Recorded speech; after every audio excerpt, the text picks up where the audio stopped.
સરદાર વલ્લભભાઈ પટેલના રાષ્ટ્રીય એકતા, અખંડિતતા અને સાંપ્રદાયિકનો સંદેશ આપવા અમદાવાદ મ્યુનિસિપલ કોર્પોરેશન દ્વારા 16 નવેમ્બર રવિવારે અમદાવાદ શહેરના નિકોલ વિધાનસભા વિસ્તારમાં કેસરીનંદન ચોક વિરાટનગર ખાતેથી સવારે સરદાર @150 યુનિટી માર્ચ એક ભારત આત્મનિર્ભર ભારતનું આયોજન કરાયું હતું। આ યુનિટી માર્ચમાં મુખ્ય અતિથિ તરીકે પ્રદેશ ભાજપ પ્રમુખ જગદીશ પંચાલ ઉપસ્થિત રહ્યા હતા।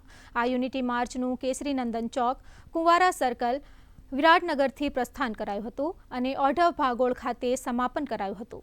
આ અવસરે અમદાવાદના મેયર પ્રતિભા જૈન, રાજ્યના કૃષિમંત્રી જીતુ વાઘાણી, રાજ્યકક્ષાના મંત્રી દર્શના વાઘેલા, રાજ્યસભા તેમજ અમદાવાદના સાંસદો, સ્થાનિક તેમજ અમદાવાદ શહેરના ધારાસભ્યો, કોર્પોરેટરો, સ્થાનિક હોદ્દેદારો તેમજ અમદાવાદ મ્યુનિસિપલ કોર્પોરેશનના અધિકારીઓ અને પદાધિકારીઓ ઉપસ્થિત રહ્યા હતા।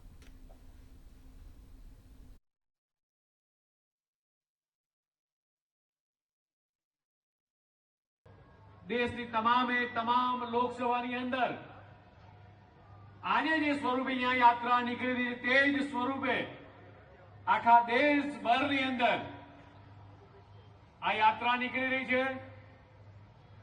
ગુજરાતના મુખ્યમંત્રી માનનીય ભૂપેન્દ્રભાઈ પટેલે તારીખ 9 ના રોજ જૂનાગઢથી આનો પ્રારંભ કરાયો હતો। ગુજરાતની અંદર 182 વિધાનસભાની અંદર આ યાત્રા નીકળવાની છે।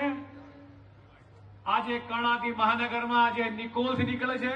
તમામ સાંસદ સભ્યો, તમામ ધારાસભ્યો, આ તમામ લોકો આ યાત્રામાં મિત્રો જોડાવાના છે। આ દેશના મહાપુરુષોના વિચારોને લઈને જ્યારે મોદી સાહેબ ચાલતા હોય ત્યારે મને સંપૂર્ણ શ્રદ્ધા છે।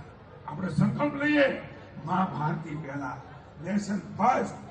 મારા ભારતીય મા ભારતીના ભોગે મારે કશું ન ખપે।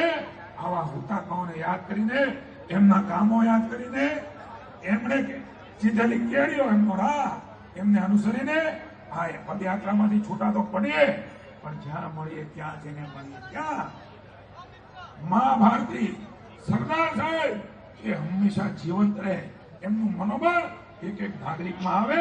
હું શ્રેષ્ઠ ભારતીય બનીને રહું, હું દેશભક્ત બનીને રહું। આ સંકલ્પ સાથે આપણે સૌ સમગ્ર આપણા કામના વ્યવહારમાં રહીએ, એવી હું આપ સૌને પ્રાર્થના કરું છું।